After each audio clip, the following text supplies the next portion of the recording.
Good morning. Welcome to the April Bellevue Downtown Association Membership Breakfast. My name is Susan Stead, and I'm the board chair of the Bellevue Downtown Association this year. I'm also a principal within Parker Smith and Feek. I'd like to introduce some of our elected officials that are here with us today. Of course, two of our speakers, Mayor Claudia Balducci, Deputy Mayor Kevin Wallace, Council Member Lynn Robinson, and City Council Member John Stokes. If you'd please help me in welcoming them.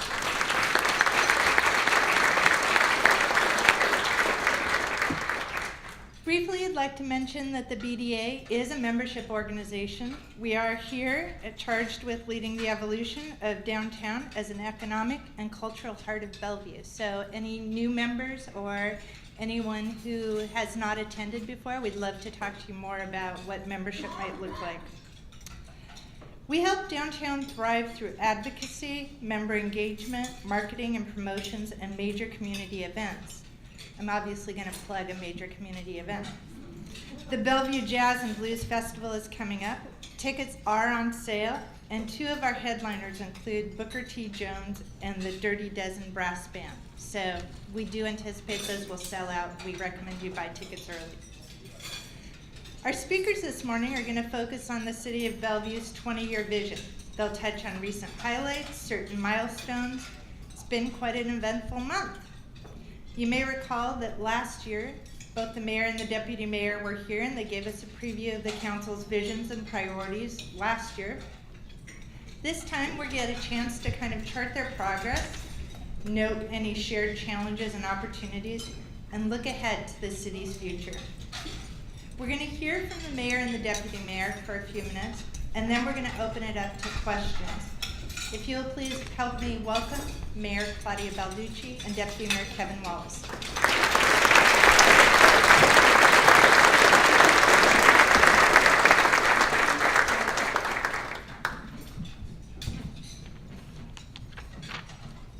Well, good morning and thank you. Oh, I guess we're going to have to do that. That's better. Thank you.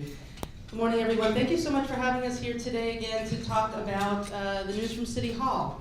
It's kind of hard to believe it was a year ago today that a year ago around this time that we stood here, and Kevin and I we had almost just taken office as mayor and deputy mayor, and we were really coming to you with the promise of what cooperation could do for the city. This year we're here to tell you a little bit about what we have done cooperating together for the last year. I think we've accomplished a lot, and we'd like to share a brief video just to start out the morning with showing our vision over the years and how that's come together. So Emily, why don't you guys cue up the video? Thank you.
I love looking at all those old pictures of downtown Bellevue. I mean, and thinking about people, and some of you here today who have been just a part of making Bellevue into the city that it is now. It's really exciting to be part of it.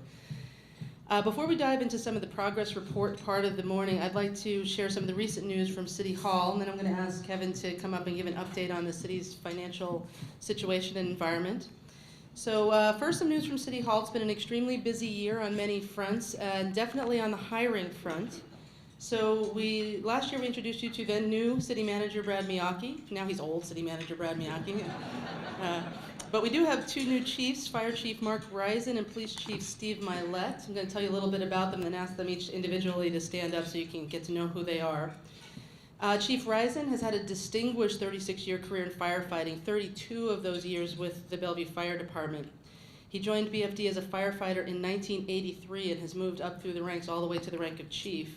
He recently helped Bellevue Fire celebrate its 50th anniversary, so our fire department has been in place for 50 years now. Congratulations on that, Chief. That's a great milestone. As our downtown continues to grow, and as you watch it grow, we have obviously increased firefighting challenges. Vertical neighborhoods and increased population densities will challenge our ability to meet our community's needs. And I want you to rest assured that the fire department has made this a major priority, integrating training to provide the services that the downtown needs. So Chief Risen, thank you for your service. Just stand up and so people can see you and get to know our new police fire chief.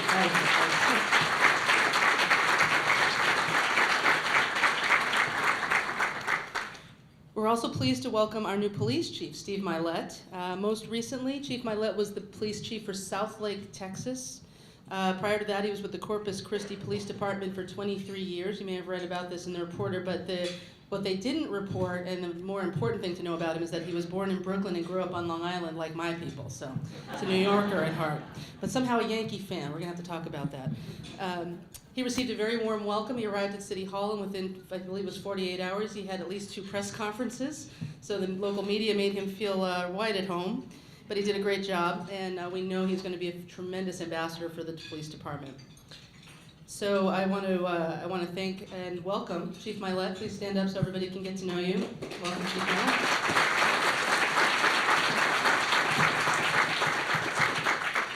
We're also happy to welcome our new Economic Development Director. This is a position that's been vacant for a long time, and we are so delighted to have James Henderson here with us. Is James here? Can you raise your hand if you're here? I thought I saw him. There he is. Hi, James. Welcome. You'll notice this slide says welcome home, and that's because James is a Bellevue boy. He graduated from Bellevue High School. He went to undergraduate at UW. And prior to joining the Bellevue team, he also served in a variety of capacities in Texas. We're poaching from Texas these days, which is a good thing to do. We're really delighted to have James. He brings a lot of experience, professionalism, and economic development. And in just 4 short months, as we'll talk about in a few minutes, he's already implementing many of the initiatives in our economic development plan. So with that, I will turn the microphone over to Deputy Mayor Kevin Wallace. Thanks. Well, it's great to be back here a year later. I was thinking when the mayor was talking about the two of us working together when we first got appointed as mayor and deputy mayor, I thought that it was clear we were going to be driving the car fast, but the question was going to be whether we won the race or ended up crashing into a wall and exploding into a ball of flame. So we're not done yet, but so far so good. So I wanted to talk a little bit about the economy, where we are from a financial position, and then about the light rail agreement. The city is in a very strong financial position, probably more than any other suburban city, because we have such great multiple streams of tax revenue coming into the city, and all of them perform well. So a lot of suburban cities have to rely just on the property tax. Bellevue has 4 different revenue streams that are coming in, and so our property tax is the lowest millage rate of any city in the state. But we still have great revenues coming in to do the things that we need to do for parks and roads and utilities and public safety. On the operating budget, what this shows is that out through 2035, as long as we don't have any major hiccups like we had in 2009, that we are in the black for the foreseeable future with all our anticipated growth in personnel, and our tax revenues are anticipated to keep up with it. On the capital budget, what this busy slide is showing is that we are in the black now, but in the future, we've pretty much allocated our money out for 7 years. In 2020, money frees up, but it's only $23 million a year is what gets produced into our capital budget for free spending on parks and roads and all these capital projects that we try to prioritize. So unless we raise tax rates or borrow still more money, there's not a huge amount of money to go spend on things. Next slide. One of the interesting things about the Expedia issue, which I know is on everybody's mind, is what is the importance? And obviously, it's a disappointment to lose Expedia. But if you look at this collection of companies that either call Bellevue home as their headquarters or have a significant presence here, Expedia is only one of a number, and certainly not the largest. And so while it will be a ripple 3 years from now when they leave, it's a manageable one. And I think it actually create a great opportunity for new companies to come in and take over the space that they're leaving. So another little statistic that we don't have is that, on the slide anyway, is that we produce over 2,000 jobs a year, or we have been. And so by 3 years from now, when Expedia goes, we should have more jobs than the 2,500 number represents by far. These are some interesting statistics about the city that I'm going to go through kind of fast, but I think one of the two most notable ones that I'll just mention is that we have more jobs than we have residents. And when you remember that residents include kids and people not in the workforce, that's a pretty amazing multiple. It puts us in a very strong financial position because a lot of you don't live here. You go use the parks in your own cities, but you come here and generate tax revenue. So we appreciate that. And also the really striking thing about Bellevue is the increase in the minority population over the last generation. We've gone from 14% to 42% in 20 years. So this is something that is at the top of mind for the city, and as we work on our future plans, and Claudia will talk more about what we've done to respond to that. From an office standpoint, the employment rates are back where they were in 2005, so we're at that point of the cycle expansion. And the office and apartment vacancy rates are down again. Office about where it was in 2006, and apartments are about as low as they've ever been. So we're seeing a lot of great projects under construction, as you all know, in all the different commercial asset classes except for condos. But hotels, office, retail, and apartments are all coming up, really exciting new buildings that are being built, not just in the downtown, but also out in the Bel-Red corridor, the Spring District, and so forth. So it's another really exciting expansion for the city.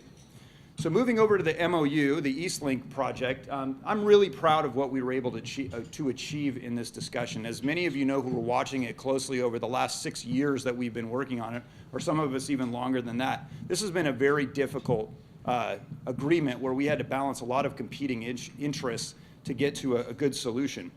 And because the council and the city staff were able to come together and find common ground amongst ourselves, we were able to stand together with a firm position, and we won some really amazing improvements to the alignment for mitigation and to our financial position on this deal.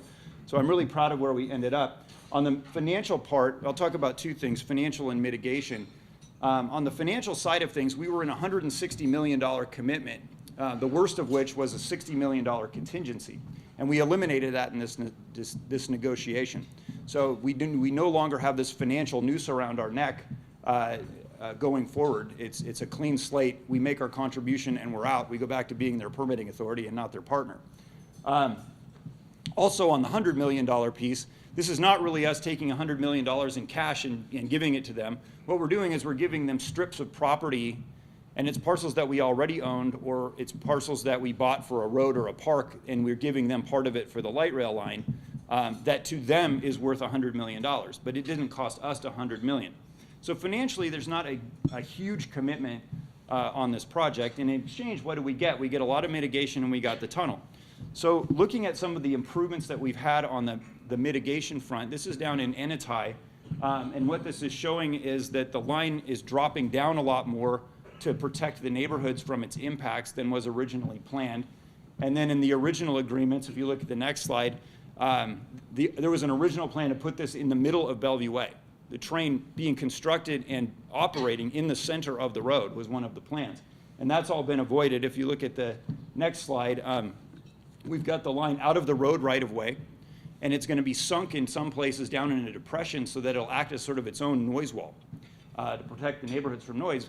But most importantly, from operations, it'll be out of the flow of traffic on that busy arterial. And we've secured at the last minute some additional obligation or commitment to act in good faith to find a plan to create a path for the 4 lanes of travel on that road during construction. And so if our engineers are able to achieve this with Sound Transit, it'll really be a home run because traffic will be able to continue to flow there even when they're building the train. The next slide shows all of the panoply of mitigation things that we put in place to protect the environment in the slough, to protect the roads, to protect the neighborhoods from noise, and all of these things to come together. And that's not all the entire list. There's more that we've been able to secure to make this line good when and appropriate, or as Claudia likes to say, exceptional mitigation. Going into the Ennetai or Surrey Downs area, some of the more fateful options we chose was the Bellevue Club moat option was looked at in the past. There was an option that went across the road, which would have had a clanging bell as the train crossed every 5 minutes all day and night. And my favorite was the one that flew over the road and dropped into our neighbors' backyards without a proposal to condemn their property. So they would simply, one of our Eastern Indian residents that was impacted by it said he could serve tea out his backyard to the train people passing by. And instead what we got was the road over rail package, which was at one time, as Grant remembers, was said could not be done. And all of a sudden it was able to be done, and it's going to turn out to be a terrific solution. It also moves forward then and tucks into the hillside. We will be able to provide noise walls that will protect the community in that neighborhood from the impacts of the train as well. And then if you move forward, you can see there's again another package of mitigation that the council and the city staff really worked hard on to push forward to provide those protections for the city. And then the last thing, and most important to the BDA probably, is that we avoided, the next slide, that. And that is the C4A route, which would have put the train at grade on 110th and 108th across every intersection, every east-west intersection in downtown Bellevue. This would have been traffic Armageddon, and we avoided traffic Armageddon by negotiating a tunnel. And thanks to Grant Deginger, who's in the crowd here, for his efforts back in the day for getting that on the table and getting us to a point where we had that as the preferred alternative. But the tunnel was improved even beyond that because we were able to move the portal. If you go back one slide, the original portal came out on 6th Street, right in front of the Maidenbauer Center, and now it's moved off into private property. The station was going to be built underneath the 4th Street intersection, and now it's being built on private property. And the tunnel spoils are going to be dug out from the portal, not cut and cover. And so all of these stories that you saw about Rainier Avenue businesses going out of business because the roads were closed down there during ST1, that's not going to happen here in Bellevue because all the tunnel spoils are going to come out from the portal. So at the end of the day, I just want to stress how proud I am of the entire council and the council members that have come before us and the city staff that worked so hard and tirelessly to come to common ground and really push us to this. This is a huge win for Bellevue. It's a huge win for the city. And I'm really proud that we're at this point where we're able to launch the light rail train and achieve that goal of exceptional mitigation and all of the financial benefits that we achieved in the deal. And now I'll turn it back to Claudia.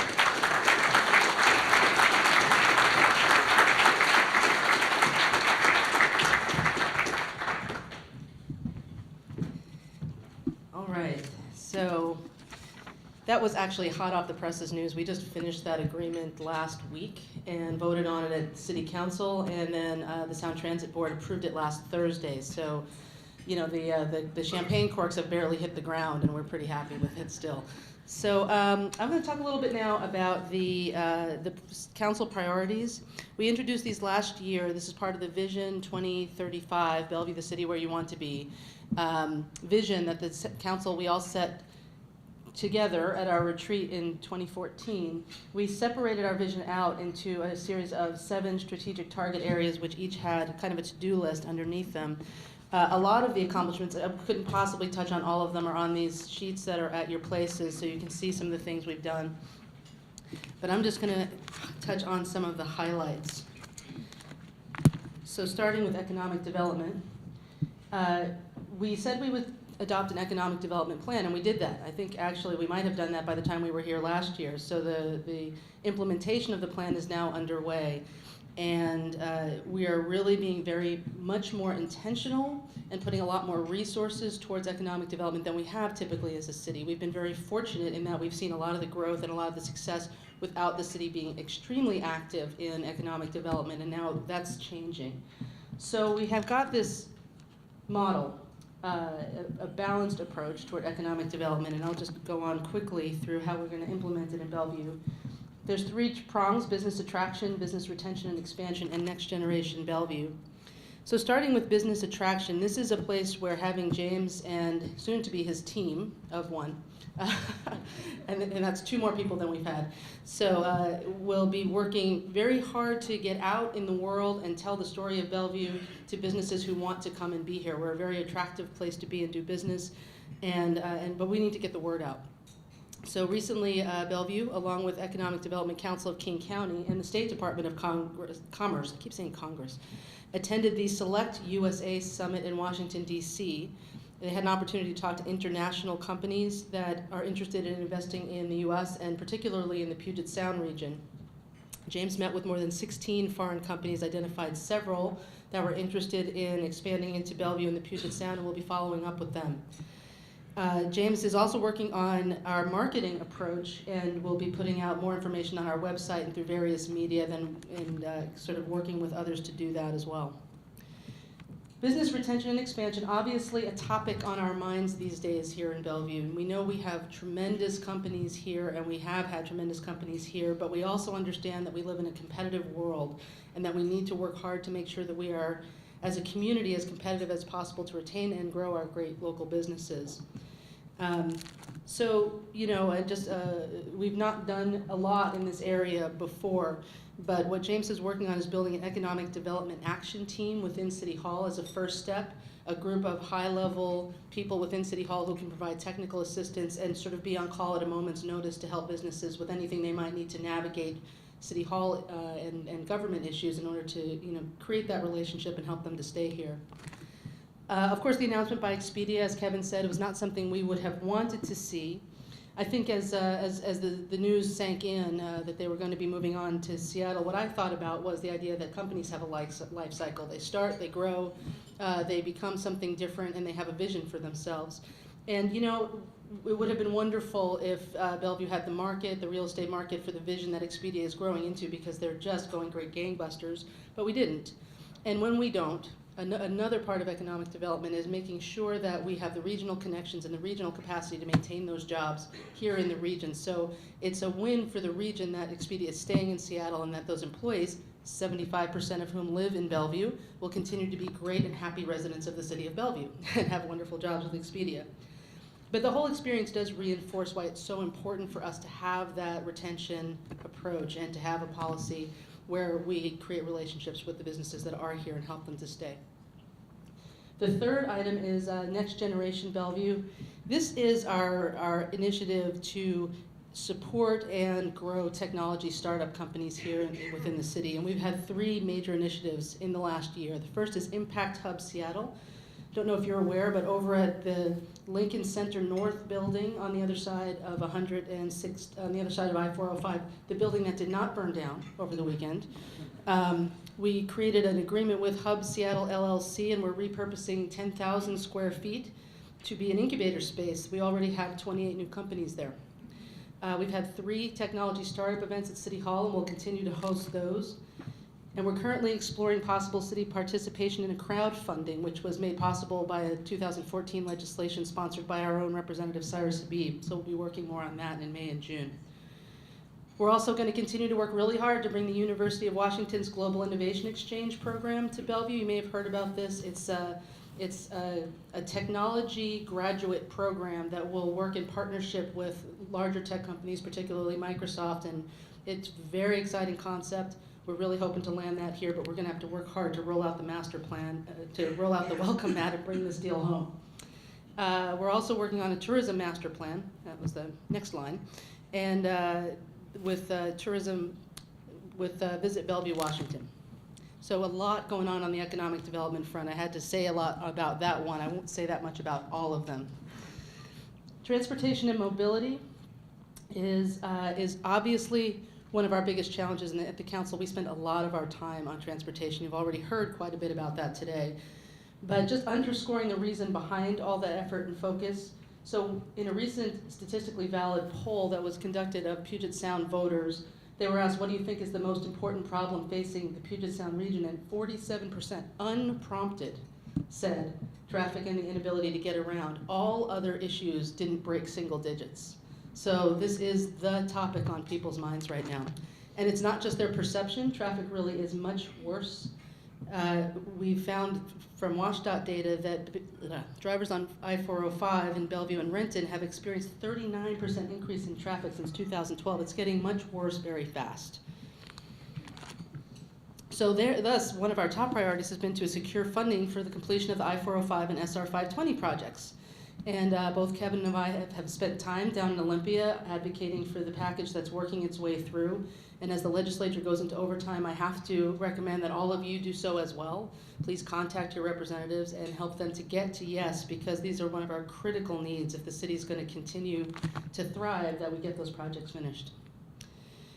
And it's not all about state projects. We're not relying entirely on them. We passed our budget last year, included almost $317 million to fund a variety of transportation projects, many of them road projects throughout the downtown Wilburton area and Bel Red, but also our neighborhood sidewalks program, our overlay program to preserve the roads that we have, and the final deployment of our smart traffic lights. You may have seen them with the blinking yellow lights. We're finally rolling all of those out, which helps to make all of the roads get as much capacity through as they possibly can.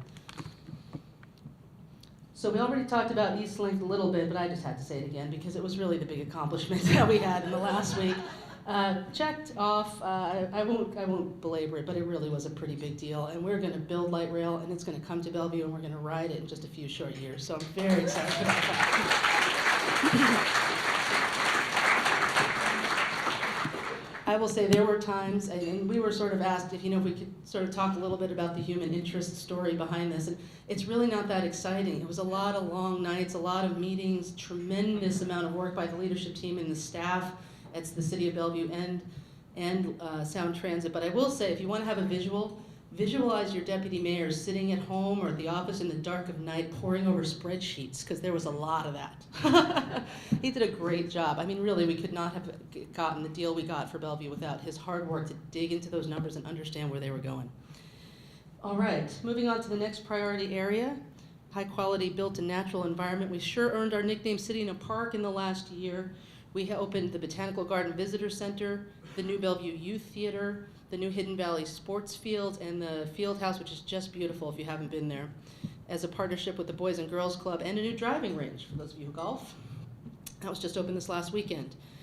But you should take a drive down Lake Washington, see the progress on Maidenbower Bay Park. This is the long-standing city vision to create a major public open space on the water. The design plans are nearly complete for phase 1. Some of the rental houses have come down so you can see what the park will start to look like as you go by. And construction is expected to start in early 2017. We're on track to be complete by 2018 for the first phase, which is what the council asked for the staff to do.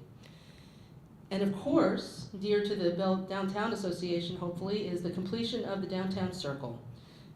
We were just there this last weekend for the 5K, 10K run, and it'll be so nice when you can go around in a full circle, not have to take that little jog. And that's also moving forward with funding from the 2008 Voter-Approved Parks and Natural Areas Levy. If all goes as planned, construction will begin shortly after the 4th of July celebration this year so that it will be open in time for the 4th of July celebration next year. Another area that I know that downtown, the BDA is really interested in is our Downtown Livability Initiative. We kicked that off last year. We talked about it here. And there's a reason, and it's because downtown is our fastest growing neighborhood. You can see some of the statistics here, and it's quite stunning how many people. We have 11,000, more than 11,000 people living in downtown Bellevue today. And the median age numbers were just startling to all of us when we saw that announcement. It was actually in the press that in 2000, the median age was 57, and today it's 34, so the population's really changing. It's driving the need to plan for a future livability initiative. So we're moving ahead with significant work. What this is a study, a targeted study of the code for development in downtown. The original code dates all the way back to 1981. And obviously there's been a lot of change since then. So this code update is meant to set the future path for development in downtown and address topics like public open space, developing the pedestrian corridor through the middle of Bellevue, walkability generally, our amenity incentive system, building heights, parking, a number of topics, food trucks and mechanical equipment. So we have had our 14-member Citizen Advisory Committee that was charged by council to develop recommendations. They finished their work last year. It's been transmitted to us. We've had one study session on it. We're scheduled to have another shortly. And then we need to direct the next steps for further review and to complete this work so that it can be put in place. So there's more to come on that. Another big topic that we are struggling with on the east side and in Bellevue generally is affordability of housing. There's really a huge challenge with having the types of housing available so that all kinds of people can live here, no matter what job they may work, no matter what walk of life they come from. We hear more and more about this, and it's driving a lot of our transportation problems, frankly, because people have to live far away and drive up and down 405 and sit in traffic for 3.5 weeks a year. So we're in the later stages of considering, we're doing several things. First of all, we're considering a multifamily tax exemption. Last year we said we would be working on that, and we're coming close to adopting it. This will provide an incentive for private development to build affordable housing. We also negotiated as part of our Sound Transit agreement, transit-oriented development with affordable housing at 130th. Part of our financial deal with Sound Transit, they will transfer a property at the 130th station in the Bell Red area to the city. It was slated to be a 300-stall surface parking lot, and instead we're going to develop it as a mixed-use, affordable housing, transit-oriented development with the 300 parking stalls, so you get your parking and also some housing as well. And then finally, we'll be seeing very soon the grand opening of a new affordable housing project in downtown, the August Wilson Place, developed by Lehigh, with funding from 15 Eastside cities, including $635,000 from the city of Bellevue. It's going to include affordable apartments, serve households who are transitioning out of homelessness, veterans, and people with developmental disabilities. But these are kind of one-offs. They're great projects, and they're all helpful, but they're more or less, we're trying to figure little Band-Aids on a problem that is much bigger than that. So as we were at our retreat this year, we pulled out our list of accomplishments and our list of priorities. We said, do we want to change it? And we decided, no, these were pretty good, we will stick with these. But we did feel that one was missing, and that was around affordable housing. So we added one new priority that was to develop an affordable housing strategy plan. So that's on tap for this year. All right, I am getting towards the end, I promise. And then, so moving on. So Bellevue's always been a place with a big vision. It was a big vision to plan and build this downtown in the middle of the east side. It was a big vision to plan, and now we start to see the building of the Bell Red area in the Spring District. The next logical place is really Wilburton. As you drive by there, you can see that the current uses are going away. The area just east of 405 includes Auto Row. And the Wilburton district is seen as a real opportunity. Lots of different things could go there. It could become a real connection between downtown and the rest of the city. And one really exciting concept that we're talking about is the possibility of creating a connection. We call it a grand connection from the City Hall and the Civic Campus all the way across 405, sort of pedestrian connection that would land on some private property that could be developed into something very special. So we're going to be looking at land use in that area and the plan for maybe doing that this year. And of course, the Eastside Performing Arts Center. Last year we said we were going to negotiate an agreement with PACE, and we did. And we have been working through what our commitments were in that agreement since then. We've done research on financial and legal options. We've reviewed comparable facilities. We've had a feasibility report that says it is feasible to do this. And we've looked at options for public funding of the project, and we will be taking up discussion of a contribution from the city in the next 3 to 4 weeks. So we really hope to have good news to report back about finally moving forward with a vision for a performing arts center on the east side. All right, regional leadership and influence. This is one of the more squishy priority areas, but so important because there's very little that we can do without partners. There's very little that we can really accomplish without working with our cities on the east side. So we've been a little more intentional about creating those relationships. We had a joint meeting with the City of Redmond Council. We have one coming up with Kirkland. We've had our council members out working on helping to organize cities to do things together. I'd like to give a shout out to Councilmember Robinson, who's here today, who worked on the Safe Energy Leadership Association and helped to persuade our railways to use newer safe tank cars when transporting oil. So when the oil tank cars overturned in Ballard last year, there were no explosions or fires. If they had been using older equipment, that might not have happened. Councilmember Stokes has again been representing us on the Puget Sound Regional Council project selection process. This sets up the rules to pass through hundreds of millions of federal dollars into transportation projects. And Bellevue does very well in this process. We got over $9 million last time, and Councilmember Stokes helped then, and he's helping again now. And then finally, I just want to say just a word about the Neighborhood Enhancement Program. For many years, this was a very beloved program where residents get to select and fund small capital projects in their own neighborhoods. It was cut during the recession, but we've allocated $5 million to bring the program back this year. And our final priority area is high-performing government, and we're just going to let our statistics speak for themselves. We get tremendous ratings from people who live here. They think it's a good to excellent place to live. It exceeds their expectations for quality of life, and we provide good services. So it's a high flyover of a lot of the stuff that's been going on at City Hall. And I just, going back to the beginning, would say that these things are possible because the council has come together, because we all work together, because we pull on the oars as a team in the same direction. And we think we're going to achieve a lot more this coming year with your partnership. So thank you very much. Please help me thank both Deputy Mayor Wallace and Mayor Balducci for their speeches.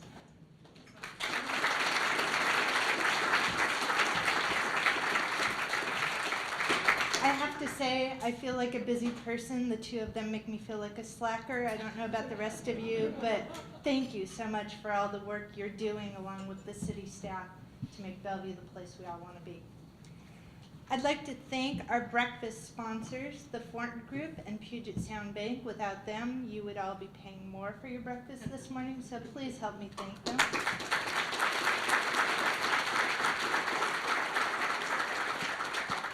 And we will be back here next month, May 28th. Looking forward to seeing all of you at that point in time. In the meantime, don't forget, we do have a Blues and Jazz Festival coming up, and we're looking forward to seeing all of you there. Have a great day.